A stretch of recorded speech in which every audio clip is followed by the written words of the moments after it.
আকাশে বাতাসে বিষাদের সুর। দেবীমা চলে যাচ্ছেন, আজ দশমী। তাই দেবীমাকে বিদায় জানানোর আগে মণ্ডপে মণ্ডপে চলছে সিঁদুর খেলা। বহরমপুরের রাখি সংঘ ক্লাবে সেখানে প্রতিবারের মতো এবারও সিঁদুর খেলায় মেতেছে সেই মণ্ডপের আশেপাশের মহিলারা। তারা জানাচ্ছেন দেবীমা চলে গেলেও মন খারাপ তো করবেই, কিন্তু আবারও 1 বছরের অপেক্ষা। আর সেই ছবি ধরা পড়ল আজ সকাল 11টা নাগাদ আমাদের পাবলিক অ্যাপের ক্যামেরায়।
মন তো খারাপই করছে, আবার আনন্দ হচ্ছে যে আবার আবার মা আসবে, আবার আমরা আনন্দ করব এই 4টে দিন। এটা নিয়ে খুব আনন্দ করে কাটালাম। ঠাকুর দেখা হলো, তার সঙ্গে পুজো আছে, সবই হলো। খুবই আনন্দ করে কাটালাম। আমরা অপেক্ষা করি এই মা আসার 4টে দিনের জন্য। আবার 1 বছর অপেক্ষা। মা যেন আমাদেরকে আশীর্বাদ করেন, আমরা যেন বছর বছর মাকে ভালোভাবে সুস্থভাবে সবাই যেন আমরা দেখতে পাই, আমরা এই কামনাই করছি মায়ের কাছে।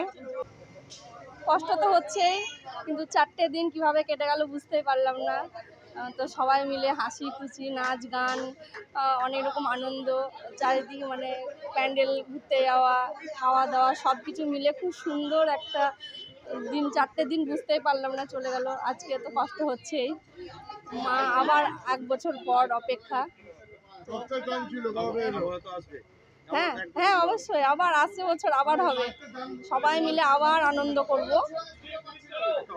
হ্যাঁ, একটু অপেক্ষা, 1টা বছর মার জন্য অপেক্ষা, আবার পরের বছর হবে। সে থেকে মন্দিরের সঙ্গে যোগাযোগ, হ্যাঁ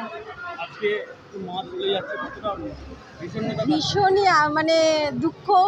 হ্যাঁ, 4টে দিন আমরা এত আনন্দের সঙ্গে কাটিয়েছি, এত হুড়োহুড়ি, হ্যাঁ কখন আসবো কখন যাব কিছুটি আমাদের সময়ে ঠিক থাকে না। তো আবার 1টা বছর অপেক্ষা করে দেখা যাক, মা আমাদের সবাইকে সুস্থ রাখুন, ভালো রাখুন, এই প্রার্থনা করছি মায়ের কাছে।